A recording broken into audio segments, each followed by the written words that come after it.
Exception exception handling. Exception ਹੁੰਦੀ ਹੈ ਕੋਈ ਐਬਨੋਰਮਲ ਕੰਡੀਸ਼ਨ ਜੋ ਅਸੀਂ ਐਕਸਪੈਕਟ ਨਾ ਕਰੀਏ ਪਰ ਉਹ ਹੋ ਜਵੇ ਜਦੋਂ ਅਸੀਂ ਪ੍ਰੋਗਰਾਮ ਚਲਾਉਂਦੇ ਹਾਂ। ਅਸੀਂ ਕਈ ਵਾਰ ਸੋਚਦੇ ਨਹੀਂ ਕਿ ਆਹ ਵੀ ਹੋ ਸਕਦਾ। ਜਿਵੇਂ ਮੰਨ ਲਓ ਆਪਾਂ ਡਿਵੀਜ਼ਨ ਕਰ ਰਹੇ ਹਾਂ, ਦੋ ਨੰਬਰ ਅਸੀਂ ਐਂਟਰ ਕਰਾਂਗੇ, input first number, input second number, ਅਸੀਂ ਡਿਵਾਈਡ ਕਰਤਾ ਫਸਟ ਨੰਬਰ ਨੂੰ ਸੈਕੰਡ ਤੇ ਆਨਸਰ ਦੇ ਦਿੱਤਾ। ਇਦਾਂ ਹੀ ਆਪਾਂ ਕਰਦੇ ਆ ਰਹੇ। ਅਸੀਂ ਕਦੇ ਸੋਚਿਆ ਨਹੀਂ ਕਿ ਅਗਰ ਯੂਜ਼ਰ ਨੇ ਸੈਕੰਡ ਨੰਬਰ 0 ਭਰ ਦਿੱਤਾ ਫਿਰ ਕੀ ਹੋਏਗਾ, ਕਿਉਂਕਿ 0 ਤੇ ਡਿਵੀਜ਼ਨ ਇੰਪੋਸੀਬਲ ਹੈ। 0 ਤੇ ਡਿਵਾਈਡ ਕੀਤਾ ਹੀ ਨਹੀਂ ਜਾ ਸਕਦਾ, ਕੋਈ ਨਹੀਂ ਕਰ ਸਕਦਾ, ਉਹਦਾ ਆਨਸਰ ਕੋਈ ਨਹੀਂ ਦੇ ਸਕਦਾ, ਕੰਪਿਊਟਰ ਵੀ ਨਹੀਂ ਦੇ ਸਕਦਾ। ਇਹ ਚੀਜ਼ ਹੈ ਐਬਨੋਰਮਲ ਕੰਡੀਸ਼ਨ। ਜਿਹੜੀ ਨੋਰਮਲ ਤਰੀਕੇ ਨਾਲ ਅਗਰ ਪ੍ਰੋਗਰਾਮ ਚੱਲੇਗਾ ਫਿਰ ਤਾਂ ਠੀਕ ਹੈ, ਉਹ ਆਪਦਾ ਨੋਰਮਲ ਤਰੀਕੇ ਨਾਲ ਐਗਜ਼ੀਕਿਊਟ ਹੋਏਗਾ, ਨੋਰਮਲ ਇਨਪੁਟ ਹੋਏਗੀ, ਨੋਰਮਲ ਆਊਟਪੁੱਟ ਆਏਗੀ। ਪਰ ਕਈ ਵਾਰ ਕੋਈ ਚੀਜ਼ ਐਸੀ ਹੋ ਜਾਂਦੀ ਹੈ, ਜਾਣ ਬੁੱਝ ਕੇ ਵੀ ਹੋ ਸਕਦੀ ਹੈ, ਕੀਤੀ ਜਾ ਸਕਦੀ ਹੈ, ਜਾਂ ਵੈਸੇ ਹੀ ਇਗਨੋਰੈਂਸ ਦੇ ਵਿੱਚ ਹੋ ਜਾਂਦੀ ਹੈ ਵੀ ਸੈਕੰਡ ਨੰਬਰ 0 ਭਰ ਦਿਓ, ਜਾਂ ਇਦਾਂ ਦੀਆਂ ਹੋਰ ਕਈ ਗੱਲਾਂ ਨੇ ਜਿਹੜੀਆਂ ਐਬਨੋਰਮਲ ਕੰਡੀਸ਼ਨ ਨੂੰ ਅਰਾਈਜ਼ ਕਰਦੀਆਂ। ਉਸ ਵੇਲੇ ਪ੍ਰੋਗਰਾਮ ਦਾ ਬਿਹੇਵ ਕਿੱਦਾਂ ਦਾ ਹੋਏਗਾ, ਪ੍ਰੋਗਰਾਮ ਕੀ ਕਰੇਗਾ, ਕਿੱਦਾਂ ਦੀ ਆਊਟਪੁੱਟ ਆਏਗੀ, ਉਹ ਸਾਨੂੰ ਨਹੀਂ ਪਤਾ ਹੁੰਦਾ। ਇਹਨਾਂ ਕੰਡੀਸ਼ਨਸ ਨੂੰ ਐਕਸੈਪਸ਼ਨਸ ਕਿਹਾ ਜਾਂਦਾ ਹੈ। ਜਿਵੇਂ ਮੰਨ ਲਓ ਮੈਮਰੀ ਫੁੱਲ ਹੋ ਗਈ ਹੈ, ਸਾਨੂੰ ਤਾਂ ਪਤਾ ਨਹੀਂ ਸੀ ਵੀ ਫੁੱਲ ਹੋ ਜਾਏਗੀ, ਉੱਥੇ ਵੀ ਐਕਸੈਪਸ਼ਨ ਹੁੰਦੀ ਹੈ। ਐਰੇ ਬਣਾਇਆ ਅਸੀਂ 10 ਐਲੀਮੈਂਟ ਦਾ, ਪਰ ਜਦੋਂ ਅਸੀਂ ਕੋਡਿੰਗ ਕਰਨ ਲੱਗੇ ਉਹਦੇ ਵਿੱਚ 11ਵਾਂ 12ਵਾਂ ਐਲੀਮੈਂਟ ਵੀ ਅਸੀਂ ਐਡ ਕਰ ਰਹੇ ਹਾਂ। ਐਡ ਤਾਂ ਹੋਏਗਾ ਹੀ ਨਹੀਂ, ਕਿਉਂਕਿ ਤੁਸੀਂ ਐਲੀਮੈਂਟ ਦਾ 10 ਐਲੀਮੈਂਟ ਦਾ 10 ਦਾ ਸਾਈਜ਼ ਡਿਕਲੇਅਰ ਕਰਿਆ ਐਰੇ, ਉਹ 'ਚ 11 ਐਲੀਮੈਂਟ ਕਿਵੇਂ ਪਾ ਲਓਗੇ। ਉਹ ਇੱਕ ਐਬਨੋਰਮਲ ਕੰਡੀਸ਼ਨ। ਮੈਂ ਐਗਜ਼ਾਮਪਲਸ ਦੇ ਰਿਹਾ ਕੁਝ ਵੀ ਇਦਾਂ ਦੀਆਂ ਐਬਨੋਰਮਲ ਕੰਡੀਸ਼ਨਸ ਜਿਹੜੀਆਂ ਅਸੀਂ ਕਈ ਵਾਰ ਸੋਚਦੇ ਨਹੀਂ। ਅਸੀਂ ਨਾਰਮਲ ਤਰੀਕੇ ਨਾਲ ਸੋਚਦੇ ਹਾਂ, ਪਰ ਉਹ ਰਨ ਕਰਨ ਵੇਲੇ ਜਦੋਂ ਦੂਸਰਾ ਯੂਜ਼ਰ ਉਹਨੂੰ ਚਲਾਏਗਾ ਪ੍ਰੋਗਰਾਮ ਨੂੰ, ਤਾਂ ਉਹ ਐਬਨੋਰਮਲ ਇਨਪੁਟ ਦੇ ਸਕਦਾ ਕਿਸੇ ਤਰ੍ਹਾਂ ਦੀ, ਤੇ ਉਹ ਬਿਹੇਵੀਅਰ ਜਿਹੜਾ ਹੋਏਗਾ ਉਹ ਵੀ ਐਬਨੋਰਮਲ ਹੋਏਗਾ ਪ੍ਰੋਗਰਾਮ ਦਾ। ਉਹਨੂੰ ਹੈਂਡਲ ਕਿਵੇਂ ਕਰਨਾ ਹੈ, ਉਹਦੇ ਨਾਲ ਰਿਲੇਟਡ ਸਾਡਾ ਇਹ ਟੌਪਿਕ ਹੈ, exception handle. An exception is an abnormal condition that arises in a code sequence at runtime। Run time ਦੇ ਉੱਤੇ ਕੰਪਾਈਲ ਤੇ ਤਾਂ ਸਾਨੂੰ ਪਤਾ ਹੀ ਹੁੰਦਾ, ਅਸੀਂ ਕੰਪਾਈਲ ਕਰਨ ਵੇਲੇ ਜਾਂ ਕੰਪਾਈਲ ਕਰਨ ਤੋਂ ਪਹਿਲਾਂ ਜਦੋਂ ਰੀਡ ਕਰਦੇ ਹਾਂ ਕੋਡ, ਸਾਨੂੰ ਨਾਰਮਲ ਤਰੀਕੇ ਨਾਲ ਅਸੀਂ ਸੋਚਦੇ ਹਾਂ ਤੇ ਸਾਡੇ ਦਿਮਾਗ 'ਚੋਂ ਗੱਲ ਨਹੀਂ ਆਉਂਦੀ। ਪਰ ਜਦੋਂ ਰਨ ਕਰਦੇ ਹਾਂ ਤਾਂ ਕੋਈ ਨਾ ਕੋਈ ਐਬਨੋਰਮਲ ਕੰਡੀਸ਼ਨ ਅਕਰ ਹੋ ਜਾਂਦੀ ਹੈ। In other words, an exception is a runtime error. In some computer languages that do not support exception handling, errors must be checked and handled manually। ਜਿਵੇਂ C ਵਗੈਰਾ, ਉਹਨਾਂ 'ਚ ਐਕਸੈਪਸ਼ਨ ਹੈਂਡਲਿੰਗ ਨਹੀਂ ਸੀ ਪੁਰਾਣੇ version ਦੇ ਵਿੱਚ, ਤੇ ਤਾਂ ਸਾਨੂੰ ਉੱਥੇ ਇਫ ਦੀ ਮਦਦ ਦੇ ਨਾਲ ਇਨਪੁਟ ਨੂੰ ਪਹਿਲਾਂ ਚੈੱਕ ਕਰਨਾ ਚਾਹੀਦਾ ਵੀ ਕਿਤੇ 0 ਤਾਂ ਨਹੀਂ ਦੇਤੀ, ਜਾਂ ਐਰੇ 'ਚ ਐਲੀਮੈਂਟ ਪਾਉਣ ਵੇਲੇ ਚੈੱਕ ਕਰਨਾ ਚਾਹੀਦਾ ਕਿਤੇ ਸਾਈਜ਼ ਤੋਂ ਜ਼ਿਆਦਾ ਤਾਂ ਨਹੀਂ ਆ ਰਿਹਾ। ਇਹ ਚੀਜ਼ਾਂ ਮੈਨੂਅਲੀ ਚੈੱਕ ਕਰਨੀਆਂ ਪੈਂਦੀਆਂ ਨੇ ਇਫ ਲਾ ਕੇ। ਜਾਂ ਫਿਰ ਕੁਝ ਐਰਰ ਕੋਡ ਹੁੰਦੇ ਨੇ ਸੀ ਲੈਂਗੁਏਜ ਦੇ ਵਿੱਚ ਜਾਂ C+, ਐਰਰ ਕੋਡ ਅਰਾਈਜ਼ ਹੁੰਦੇ ਨੇ ਵੀ ਆਹ ਐਰਰ ਕੋਡ ਹੈ, ਇੰਨੇ ਨੰਬਰ ਕੋਡ, ਇਹ ਉਦੋਂ ਆਉਂਦਾ ਜਦੋਂ ਆਹ ਪ੍ਰੋਬਲਮ ਆਉਂਦੀ ਹੈ, ਆਹ ਐਰਰ ਕੋਡ ਉਦੋਂ ਆਉਂਦਾ ਜਦੋਂ ਇੰਨੇ ਨੰਬਰ ਆਹ ਵਾਲੀ ਪ੍ਰੋਬਲਮ ਆਉਂਦੀ ਹੈ। ਤਾਂ ਉਹ ਚੈੱਕ ਕਰੇ ਜਾ ਸਕਦੇ ਨੇ ਇੱਕ ਦੀ ਮਦਦ ਦੇ ਨਾਲ, ਤਾਂ ਜੋ ਇਹਨਾਂ ਐਬਨੋਰਮਲ ਕੰਡੀਸ਼ਨਸ ਨੂੰ ਰੋਕਿਆ ਜਾ ਸਕੇ। ਪਰ ਜਾਵਾ 'ਚ ਇਹ ਚੀਜ਼ ਸੌਖੀ ਕਰ ਦਿੱਤੀ ਗਈ ਹੈ। ਜਾਵਾ 'ਚ ਇੱਕ ਐਕਸੈਪਸ਼ਨ ਹੈਂਡਲਿੰਗ ਦੀ ਪੂਰੀ ਕਲਾਸ ਹਾਇਰਾਰਕੀ ਬਣੀ ਹੋਈ ਹੈ। ਦਿਸ ਅਪਰੋਚ ਇਜ਼ ਏ ਕੰਬਰਸਮ। ਜਿਹੜੀ ਆ ਪਹਿਲਾਂ ਆਪਾਂ ਪੜ੍ਹੀ ਕਿ ਪਹਿਲਾਂ ਮੈਨੂਅਲੀ ਹੈਂਡਲ ਕਰਨ ਵਾਲੀ, ਇਹ ਔਖੀ ਹੈ, ਕੰਬਰਸਮ ਹੈ, ਔਖੀ ਹੈ। Java's exception handling avoids these problems and in process brings runtime error management into an object-oriented world। ਤੇ ਜਿਹੜਾ ਇਹ ਰਨਟਾਈਮ ਐਰਰ ਮੈਨੇਜਮੈਂਟ ਹੈ, ਉਸ ਨੂੰ ਇਹ ਆਬਜੈਕਟ ਓਰੀਐਂਟਡ ਤਰੀਕੇ ਦੇ ਨਾਲ, ਕਲਾਸਿਸ ਦੀ ਮਦਦ ਦੇ ਨਾਲ, ਆਬਜੈਕਟਸ ਦੀ ਮਦਦ ਦੇ ਨਾਲ ਹੈਂਡਲ ਕਰਨ ਦੇ ਵਿੱਚ ਸਾਡੀ ਮਦਦ ਕਰੇ। ਦੇਖਦੇ ਹਾਂ ਕਿਵੇਂ। ਪਹਿਲਾਂ ਐਕਸੈਪਸ਼ਨ ਹੈਂਡਲਿੰਗ ਦੇ ਕੁਝ ਫੰਡਾਮੈਂਟਲਸ ਆਪਾਂ ਦੇਖ ਲਈਏ ਵੀ ਕੀ ਹੁੰਦਾ ਇਹਦੇ ਵਿੱਚ ਅਸਲ ਵਿੱਚ। ਇਹ Java exception is an object. Basically Java ਉਹਨੂੰ ਹਰੇਕ ਚੀਜ਼ ਨੂੰ ਆਬਜੈਕਟ ਮੰਨਦੀ ਹੈ। ਜਾਵਾ ਇੱਕ ਆਬਜੈਕਟ ਓਰੀਐਂਟਡ ਪ੍ਰੋਗਰਾਮਿੰਗ ਲੈਂਗੁਏਜ ਹੈ, ਇਸ ਕਰਕੇ ਹਰ ਚੀਜ਼ ਇਹਦੇ ਲਈ ਆਬਜੈਕਟ ਹੈ। ਇਹਦੇ ਲਈ ਕੰਪਿਊਟਰ ਵੀ ਆਬਜੈਕਟ ਹੈ, ਇਹਦੇ ਲਈ ਸਕਰੀਨ ਵੀ ਆਬਜੈਕਟ ਹੈ, ਮਾਊਸ ਵੀ ਆਬਜੈਕਟ ਹੈ, ਕੀਬੋਰਡ ਵੀ ਆਬਜੈਕਟ ਹੈ। ਤੋ ਇਸ ਕਰਕੇ ਜਿਹੜੀ ਐਕਸੈਪਸ਼ਨ ਆਏਗੀ ਉਹ ਵੀ ਇੱਕ ਆਬਜੈਕਟ ਹੈ। that describes an exceptional condition that has occurred in a piece of code. When an condition arises, an object representing the exception is created and thrown in the method that caused the error. Method ਆਪਾਂ ਬਣਾਇਆ ਹੋਊਗਾ ਕੋਈ ਨਾ ਕੋਈ, ਉਹਦੇ 'ਚ ਅਸੀਂ ਕੋਈ ਨਾ ਕੋਈ ਕੋਡ ਲਿਖਿਆ ਹੋਏਗਾ। ਉਹ ਕੋਡ ਦੇ ਵਿੱਚ ਜਦੋਂ ਕੋਈ ਇੱਦਾਂ ਦੀ ਐਬਨੋਰਮਲ ਕੰਡੀਸ਼ਨ ਆਏਗੀ ਤਾਂ ਜਾਵਾ ਦਾ ਜਿਹੜਾ ਰਨ ਟਾਈਮ ਹੈ, ਇਨਵਾਇਰਮੈਂਟ ਹੈ, ਰਨ ਟਾਈਮ ਇੰਜਨ ਹੈ, ਉਹ ਇੱਕ ਆਬਜੈਕਟ ਕ੍ਰੀਏਟ ਕਰੇਗਾ ਉਸਦਾ, ਜਿਸ ਨੂੰ ਅਸੀਂ ਐਕਸੈਪਸ਼ਨ ਆਬਜੈਕਟ ਕਹਾਂਗੇ। ਉਹ ਆਬਜੈਕਟ ਕ੍ਰੀਏਟ ਕਰਕੇ ਉਹਨੂੰ ਥਰੋ ਕਰੇਗਾ। ਇੱਥੇ ਵਰਡ ਥਰੋ ਯੂਜ਼ ਕੀਤਾ ਜਾਂਦਾ, ਜਿਵੇਂ ਆਪਾਂ ਬਾਲ ਥਰੋ ਕਰਦੇ ਹਾਂ, ਉਹ ਥਰੋ ਕਰੇਗਾ, ਉਹਨੂੰ ਤੁਸੀਂ ਕੈਚ ਕਰਨਾ ਹੈ ਤੇ ਉਸ ਤੋਂ ਬਾਅਦ ਉਹਨੂੰ ਇਵੈਲੂਏਟ ਕਰਨਾ ਵੀ ਇਹ ਕਿਉਂ ਆਇਆ। ਸੋ ਵਰਡ ਥਰੋ ਯੂਜ਼ ਕੀਤਾ ਜਾਂਦਾ ਹੈ। ਥਰੋ ਦਾ ਮਤਲਬ ਹੈ ਕਿ ਉਹ ਐਕਸੈਪਸ਼ਨ ਕਿਤੇ ਆਈ ਹੈ ਤੇ ਉੱਥੋਂ ਕੋਈ ਚੀਜ਼ ਥਰੋ ਕੀਤੀ ਗਈ। That method may choose to handle the exception itself, ਜਾਂ ਤਾਂ ਉਹੀ ਮੈਥਡ ਜਿਹੜੇ ਮੈਥਡ 'ਚ ਥਰੋ ਹੋਈ ਹੈ ਉਸੇ ਮੈਥਡ ਦੇ ਵਿੱਚ ਕੁਝ ਕੋਡ ਲਿਖ ਕੇ ਉਹਨੂੰ ਹੈਂਡਲ ਕੀਤਾ ਜਾ ਸਕਦਾ, ਜਾਂ ਜੇ ਉਹ ਮੈਥਡ ਉਹਨੂੰ ਹੈਂਡਲ ਨਹੀਂ ਕਰਨਾ ਚਾਹੁੰਦਾ ਤਾਂ ਉਹ ਪਾਸ ਹੋ ਕੇ ਜਿਹਨੇ ਉਹਨੂੰ ਕਾਲ ਕਰਿਆ ਉਹਦੇ ਕੋਲ ਪਹੁੰਚ ਜਾਏਗਾ, ਔਰ ਪਾਸ ਇਟ ਔਨ। ਠੀਕ ਹੈ, ਥਰੋ ਕੀਤਾ ਜਾਂ ਤਾਂ ਮੈਥਡ ਆਪ ਹੀ ਉਹਨੂੰ ਕੈਚ ਕਰ ਲੇਗਾ, ਜਿਹੜੇ ਮੈਥਡ 'ਚ ਉਹ ਥਰੋ ਹੋਈ ਕੈਚ ਕਰਕੇ ਉਹਨੂੰ ਹੈਂਡਲ ਕਰ ਲੇਗਾ। ਉਹ ਕਿਵੇਂ ਹੁੰਦਾ ਆਪਾਂ ਅੱਗੇ ਦੇਖਾਂਗੇ। ਜੇ ਉਹ ਨਹੀਂ ਥਰੋ ਹੋਈ ਨੂੰ ਕੈਚ ਕਰ ਰਿਹਾ, ਜੇ ਉਹਨੇ ਨਹੀਂ ਕੈਚ ਕੀਤੀ ਤਾਂ ਜਿਹਨੇ ਉਸ ਮੈਥਡ ਨੂੰ ਕਾਲ ਕਰਿਆ ਸੀ ਉਹ ਥਰੋ ਹੋ ਕੇ ਉਹਦੇ ਕੋਲ ਪਹੁੰਚ ਜਾਏਗਾ ਐਕਸੈਪਸ਼ਨ ਆਬਜੈਕਟ, ਤੇ ਫਿਰ ਉਹਨੂੰ ਕੈਚ ਕਰਨਾ ਪਏਗਾ। ਜੇ ਉਹ ਵੀ ਨਹੀਂ ਕਰ ਰਿਹਾ ਤਾਂ ਉਹਨੂੰ ਕਿਸੇ ਨੇ ਕਾਲ ਕਰਿਆ ਹੋਣਾ, ਕਾਲਰ ਕੋਲੇ ਪਹੁੰਚ ਜਾਂਦਾ। ਅਨਟਾਈਲ ਐਂਡ ਦੇ ਉੱਤੇ ਜਿਹੜਾ ਰਨ ਟਾਈਮ ਇੰਜਨ ਹੀ ਹੈ ਜਿਹੜਾ ਮੇਨ ਮੈਥਡ ਨੂੰ ਕਾਲ ਕਰਦਾ ਹੁੰਦਾ। ਰਨ ਟਾਈਮ ਸਿਸਟਮ ਜਾਵਾ ਦਾ run time system main method ਨੂੰ ਕਾਲ ਕਰਦਾ ਹੁੰਦਾ।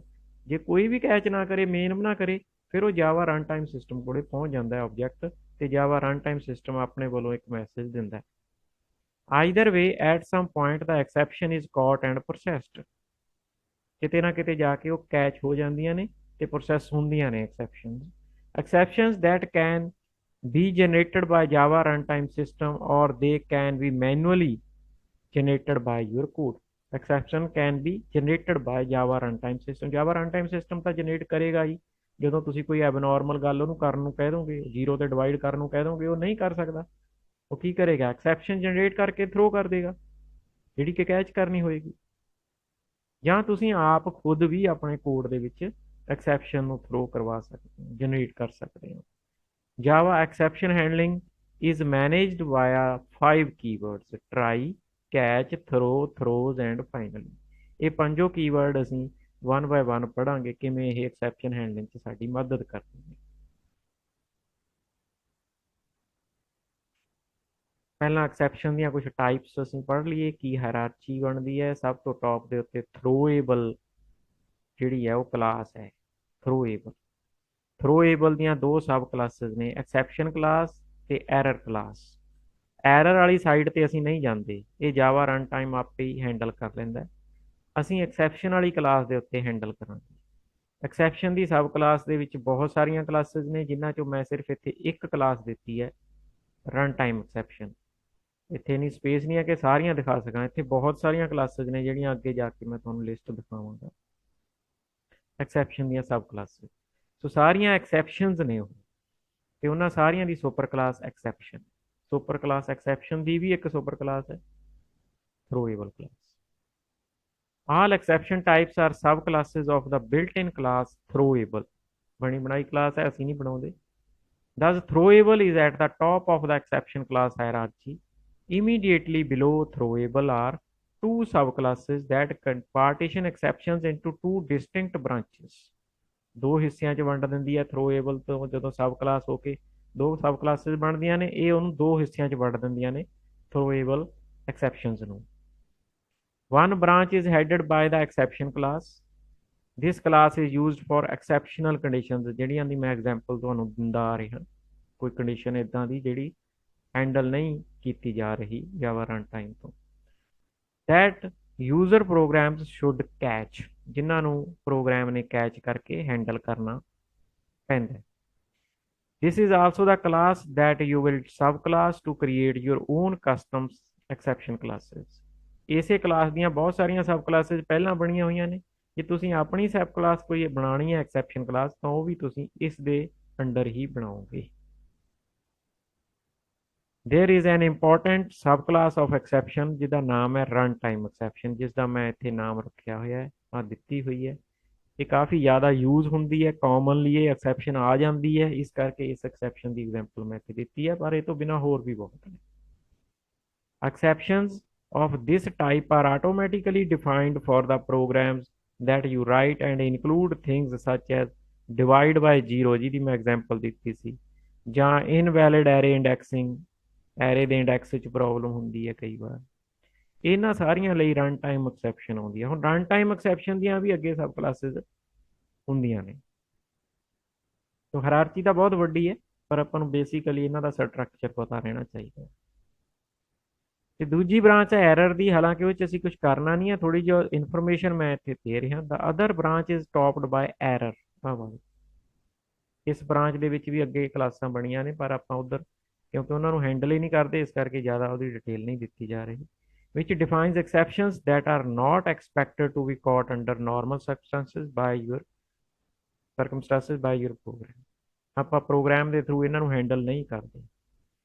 Exceptions of type error are used by Java runtime system to indicate errors having to do with the runtime environment itself। वो अपने आप ही handle करता है, आप ही रेज कर देता है।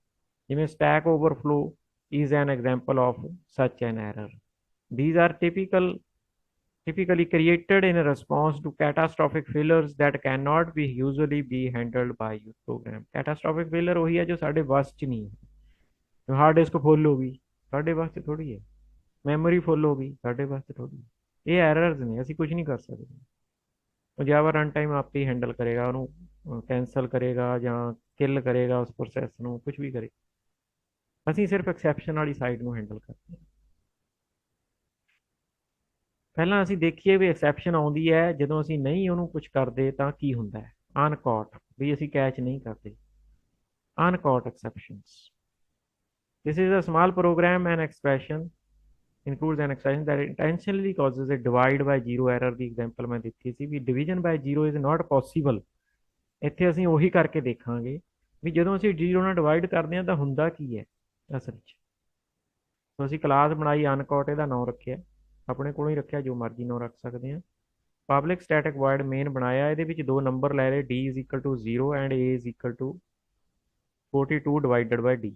ਹੁਣ ਕਿਉਂਕਿ d ਦੀ ਵੈਲਿਊ 0 ਹੈ ਤਾਂ 42 ਜਿਹੜਾ d ਨਾਲ ਡਿਵਾਈਡ ਹੋ ਰਿਹਾ ਇੱਥੇ, which is not possible, it is not normal, it is abnormal, ਕਿਉਂਕਿ ਪੋਸੀਬਲ ਨਹੀਂ ਹੈ।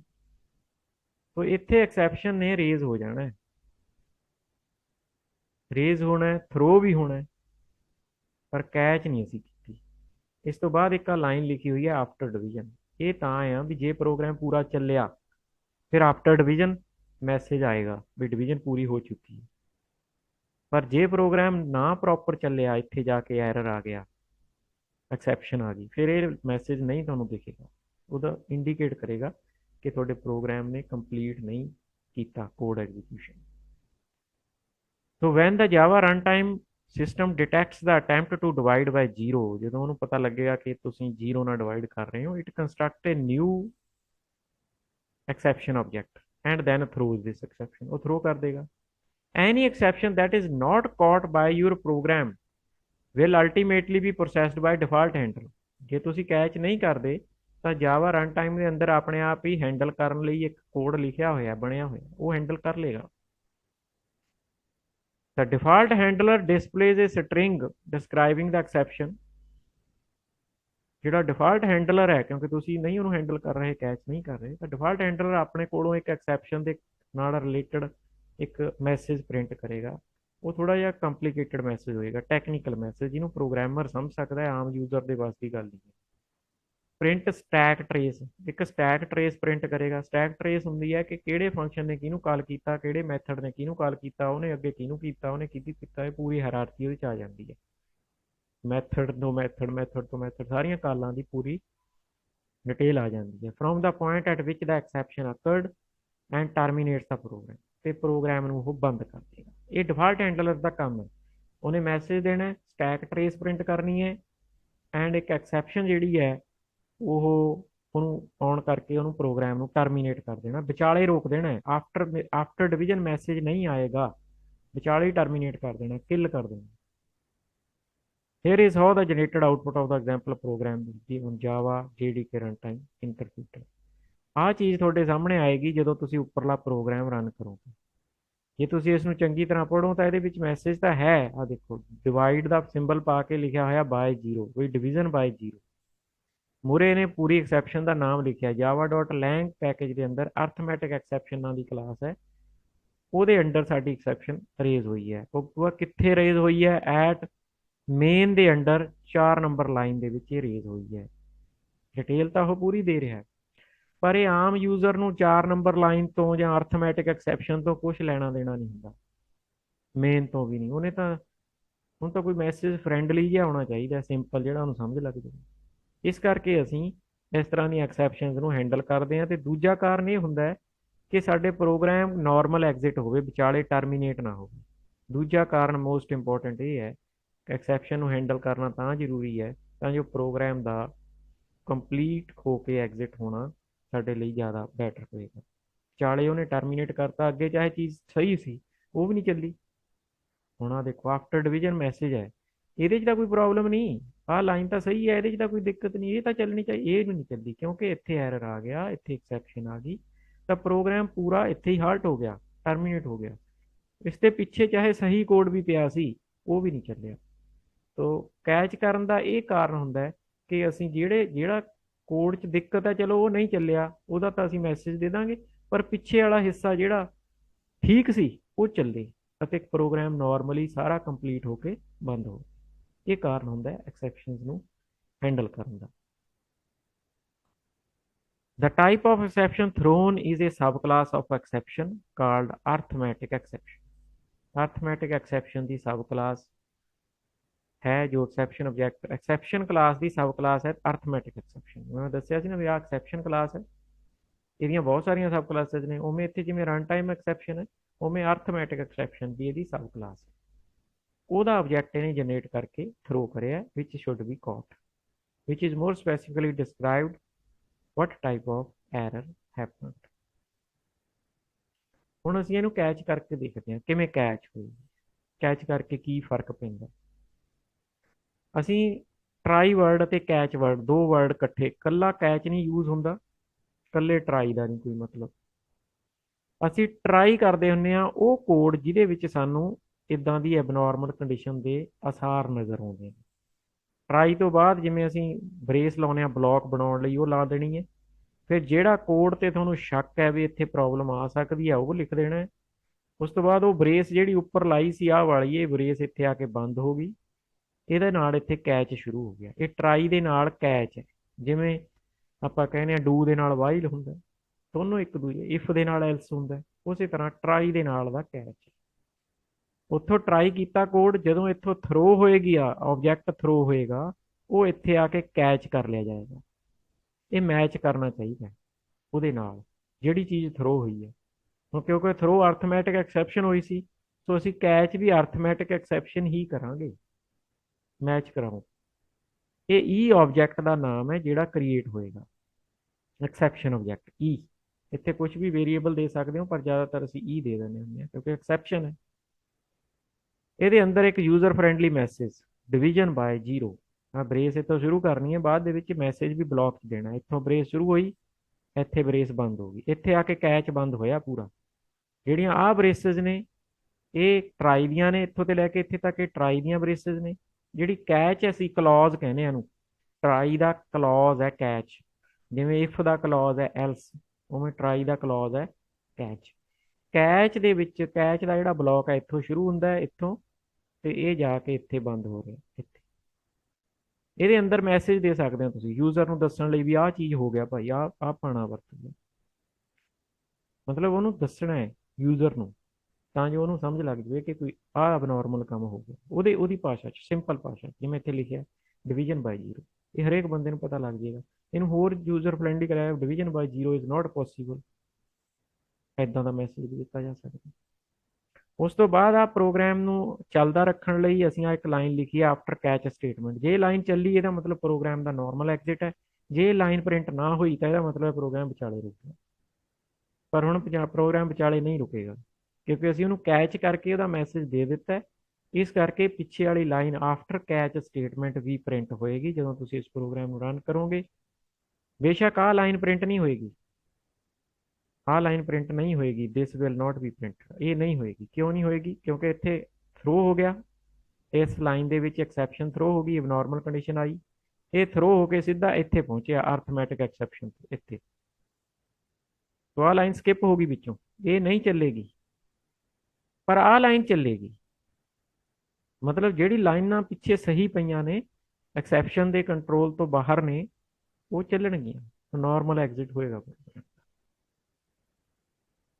The default exception handler provided by Java runtime system is useful for debugging। Debugging मतलब ਉਸਨੂੰ ਪੜ੍ਹ ਕੇ ਅਸੀਂ ਉਹਨੂੰ ਚੈੱਕ ਕਰ ਸਕਦੇ ਹਾਂ। ਪ੍ਰੋਗਰਾਮਰ ਦੇ ਤੌਰ ਤੇ ਅਸੀਂ ਉਹਦਾ ਬੱਗ ਰਿਮੂਵ ਕਰਨ ਦੇ ਲਈ ਸਾਡੀ ਉਹ ਮਦਦ ਕਰਦਾ ਹੈ। Will usually want to handle the exception yourself। Doing so provide two benefits। ਜੇ ਅਸੀਂ ਆਪਾਂ ਹੈਂਡਲ ਕਰਾਂਗੇ ਖੁਦ Java runtime ਤੇ ਨਹੀਂ ਛੱਡਾਂਗੇ ਤਾਂ ਉਹਦੇ ਦੋ ਫਾਇਦੇ ਨੇ। First, it allows us to fix the error। Second, it prevents the program from automatically terminating। Terminate नहीं होएगा वो बेचारे। To handle runtime error, simply close the code that you want to monitor inside the try block। Immediately following the try block, include a catch clause that specifies the exception type that you want to catch। ਇਹਦੇ ਵਿੱਚ ਮੈਂ ਪੂਰੀ detail ਦੇ ਦਿੱਤੀ। ਠੀਕ ਹੈ, ਹੁਣ ਆ ਜਾਂਦਾ ਹੈ ਕੁਐਸਚਨ ਕਿ ਕਈ ਵਾਰ ਐਬਨੋਰਮਲ ਕੰਡੀਸ਼ਨਸ ਇੱਕ ਤੋਂ ਜ਼ਿਆਦਾ ਵੀ ਹੋ ਸਕਦੀਆਂ ਨੇ। ਆਪਾਂ ਇੱਕ ਦੀ ਗੱਲ ਕੀਤੀ ਵੀ ਡਿਵੀਜ਼ਨ ਬਾਈ 0, ਦੋ ਵੀ ਹੋ ਸਕਦੀਆਂ ਨੇ। ਐਰੇ ਇੰਡੈਕਸ ਵੀ ਗਲਤ ਹੋ ਸਕਦਾ ਸਾਡਾ, 0 ਵਾਲਾ ਡਿਵੀਜ਼ਨ ਵੀ, ਦੋ ਤਿੰਨ ਇਕੱਠੇ ਵੀ, ਦੋ ਤਿੰਨ ਕੰਡੀਸ਼ਨਸ ਇੱਦਾਂ ਦੀਆਂ ਇਕੱਠੀਆਂ ਵੀ ਆ ਸਕਦੀਆਂ। ਤਾਂ ਫਿਰ ਤੁਸੀਂ ਹਰੇਕ ਦੇ ਲਈ ਅਲੱਗ-ਅਲੱਗ ਕੈਚ ਲਾਈ ਜਾਓ। ਟਰਾਈ ਇੱਕੋ ਹੀ ਲੱਗੇਗੀ, ਉਹਦੇ ਨਾਲ ਜਿਹੜੀ ਐਕਸੈਪਸ਼ਨ ਤੁਸੀਂ ਹੈਂਡਲ ਕਰਨੀ ਹੈ ਉਹਦੇ ਲਈ ਅੱਡ-ਅੱਡ ਕੈਚ ਲਗਾ ਦਿਓ। Multiple catch clauses, multiple catch clauses. In some cases, more than one exception could be raised by a single piece of code। More than one exceptions। To handle this type of situation, you can specify 2 or more catch clauses, each catching a different type of exception। ਇੱਥੇ ਦੇਖੋ ਮੈਂ ਜਿਹੜਾ example code ਦਿੱਤਾ ਆ, catch ਲਾਈ ਹੈ, try ਇੱਥੋਂ ਸ਼ੁਰੂ ਕੀਤੀ ਹੈ, ਇਹ ਟਰਾਈ ਇੱਥੋਂ ਤੇ ਲੈ ਕੇ ਇੱਥੇ ਤੱਕ ਹੈ। ਆ ਕੋਡ ਇਹਦੇ ਅੰਦਰ ਲਿਖਿਆ ਹੋਇਆ, ਇਹਦੇ 'ਚ ਦੋ ਐਕਸੈਪਸ਼ਨਸ ਆਉਣਗੀਆਂ। ਇੱਕ ਤਾਂ ਅਰਥਮੈਟਿਕ ਐਕਸੈਪਸ਼ਨ ਹੈ, ਉਹਨੂੰ ਹੈਂਡਲ ਕਰ ਰਿਹਾ ਮੈਂ। ਇੱਕ ਕੈਚ ਹੋਰ ਲਾਤਾ, ਪਹਿਲਾ ਕੈਚ ਇੱਥੇ ਬੰਦ ਹੋ ਗਿਆ, ਉਸ ਤੋਂ ਬਾਅਦ ਇੱਕ ਕੈਚ ਹੋਰ ਲਾਤਾ, array index out of bounds exception ਹੈ, ਦੂਜਾ ਕੈਚ ਲਾਤਾ। ਇਹ ਮੈਂ ਤੀਜਾ ਚੌਥਾ ਪੰਜਵਾਂ ਵੀ ਲਾ ਸਕਦੇ ਹਾਂ ਜੇ ਲੋੜ ਹੋ।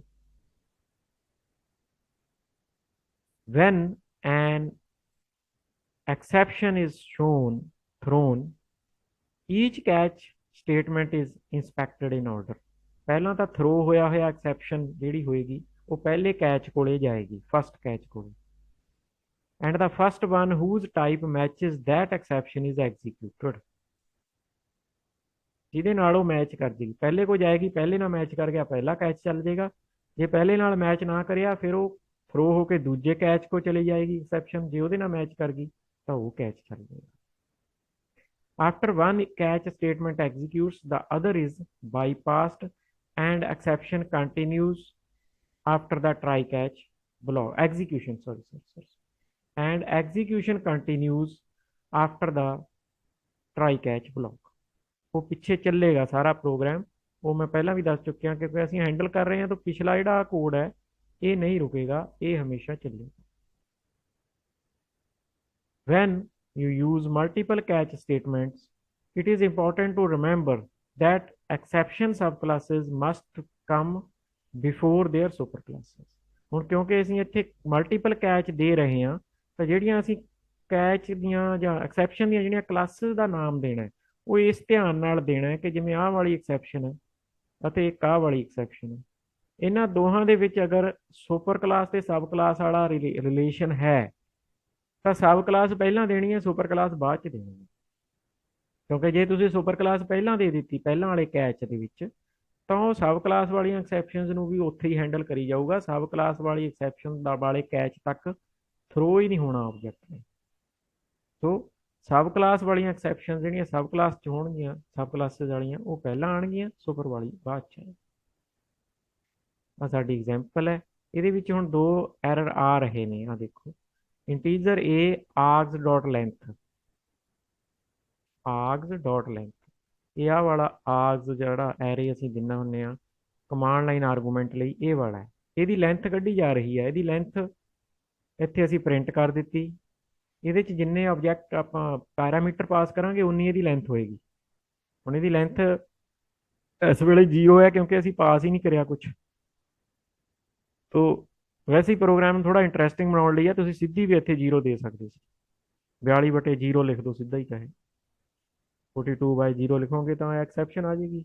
ਮੈਂ ਥੋੜਾ ਪ੍ਰੋਗਰਾਮ ਇੰਟਰਸਟਿੰਗ ਬਣਾ ਲਿਆ ਕਿਉਂਕਿ ਅਸੀਂ ਆਰਗੂਮੈਂਟ ਦੇਵਾਂਗੇ ਨਹੀਂ, ਇਸ ਕਰਕੇ ਲੈਂਥ 0 ਹੋਏਗੀ ਆਰਗਸ ਐਰੇ ਦੀ, ਤਾਂ ਉਹ ਇੱਥੇ ਏ ਦੀ ਵੈਲਿਊ 0 ਹੋਏਗੀ। 42/0 ਡਿਵਾਈਡ ਹੋਏਗਾ ਤਾਂ ਇੱਥੇ ਐਕਸੈਪਸ਼ਨ ਆਏਗੀ। ਇਹ ਕਿਹੜੀ ਹੋਏਗੀ? ਅਰਥਮੈਟਿਕ ਐਕਸੈਪਸ਼ਨ, ਇੱਥੇ ਜਾ ਕੇ ਕੈਚ ਹੋ ਜਾਏਗੀ। ਇਹ ਤਾਂ ਪਹਿਲਾ ਐਰਰ ਹੈ, ਦੋ ਐਰਰ ਕ੍ਰੀਏਟ ਕਰਨੇ ਨੇ ਨਾ ਆਪਾਂ। ਦੂਜਾ, ਆਪਾਂ ਇੱਕ ਇੱਥੇ ਇੰਟੀਜਰ ਐਰੇ ਡਿਕਲੇਅਰ ਕਰਿਆ, ਸੀ ਐਰੇ ਦਾ ਨਾਮ ਹੈ। ਉਹਦੇ 'ਚ ਅਸੀਂ 1 ਐਲੀਮੈਂਟ ਸਟੋਰ ਕਰਿਆ। ਇਹਦਾ ਮਤਲਬ ਇਹਦੀ ਲੈਂਥ 1 ਹੈ, ਮਤਲਬ 0 ਇੰਡੈਕਸ ਤੇ ਸਟੋਰ ਹੋਇਆ ਹੈ। ਜੇ ਮੈਂ ਇਸ ਨੂੰ 42 ਇੰਡੈਕਸ ਦੇ ਉੱਤੇ ਕੁਝ ਪਾਵਾਂ ਇਹਦੇ ਵਿੱਚ, ਤਾਂ ਇੱਥੇ ਐਰਰ ਆਏਗਾ ਕਿਉਂਕਿ 42 ਤਾਂ ਇਹਦੇ 'ਚ ਹੈ ਹੀ ਨਹੀਂ। ਇਹਦੇ ਤਾਂ ਇਹਦਾ ਤਾਂ ਸਾਈਜ਼ ਹੀ 1 ਹੈ, ਇੱਕ ਤਾਂ ਐਲੀਮੈਂਟ ਆ ਉਹਦੇ 'ਚ। ਤੋ ਇੱਥੇ ਦੂਜੀ ਐਕਸੈਪਸ਼ਨ ਆਏਗੀ, array index out of bounds exception, ਤੇ ਉਹ ਇੱਥੇ ਜਾ ਕੇ ਕੈਚ ਹੋ ਜਾਏਗੀ। ਇੱਥੇ ਕੈਚ ਹੋਗੀ array index out of bounds exception, ਕਿਉਂਕਿ ਤੁਸੀਂ ਐਰੇ ਦੇ ਜਿਹੜੇ ਇੰਡੈਕਸ 'ਚ ਵੈਲਿਊ ਪਾ ਰਹੇ ਹੋ ਉਹ ਇੰਡੈਕਸ ਜਿੱਦਾਂ ਤਾਂ ਐਰੇ ਨਹੀਂ ਡਿਕਲੇਅਰ ਕਰਿਆ, ਤੁਸੀਂ ਤਾਂ ਇੱਕ ਸਾਈਜ਼ ਦਾ ਐਰੇ ਡਿਕਲੇਅਰ ਕਰਿਆ।